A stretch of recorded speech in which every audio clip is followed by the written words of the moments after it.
السلام عليكم حبايبي، عاملين ايه؟ مع قناة سيسترز فود للوصفات البسيطة والسهلة. النهاردة هنعمل مع بعض أكلة شعبية مصرية جميلة جدا.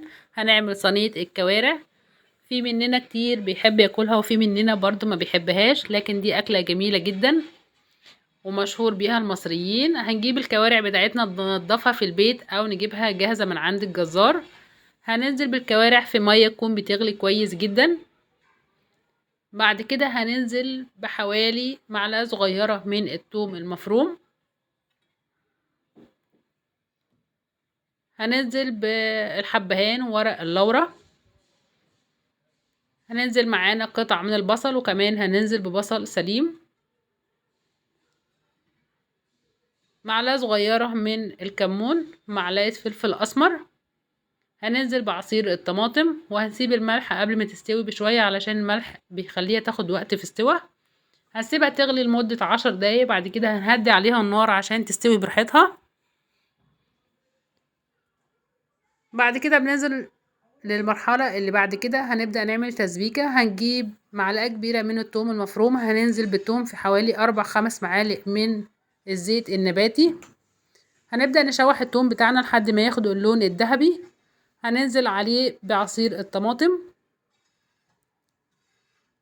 هننزل بقى بمعلقة صغيرة من الكمون، معلقة فلفل أسمر، معلقة بهارات، معلقة صغيرة من الملح. هنسيب التسبيكة بتاعتنا تتسبك براحتها.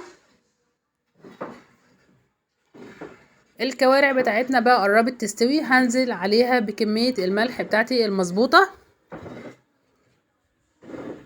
هحاول ان انا اسوي الكوارع بتاعتي كويس، ما تبقاش بتشد معايا يا جماعة. التسبيكة بتاعتي كده استوت، بقت جاهزة. هنزل بقى بكمية صغيرة من المية، حوالي كوباية بتاعة العصير، تغلي غلوتين كده قبل ما انزل بالتسبيكة والصلصة بتاعتي على الكوارع بتاعتي. هي بقى كده الكوارع بتاعتي استوت وبقت جاهزة. هبدأ اطلعها في صينية. هرص بقى الكوارع بتاعتي في الصينية، وهنزل بالصلصة بتاعتي على الكوارع، وتقعد تغلي بيها لمدة 10 دقايق ربع ساعة علشان تطعم من التسبيكة بتاعتي. سواء اسيب ال10 دقايق دول تغلي بيها على البوتاجاز او هدخل بيها في الفرن، حسب الرغبة وحسب الامكانيات اللي عندك. بس اهم حاجة الخطوة بتاعت الصلصة دي بتبقى جميلة جدا، بتديها نكهة جميلة. انا ده حطيتها في الفرن لمدة 10 دقايق تقريبا علشان بس احمرها من على الوش وانشفها. طالعة جميلة جدا ورائعة.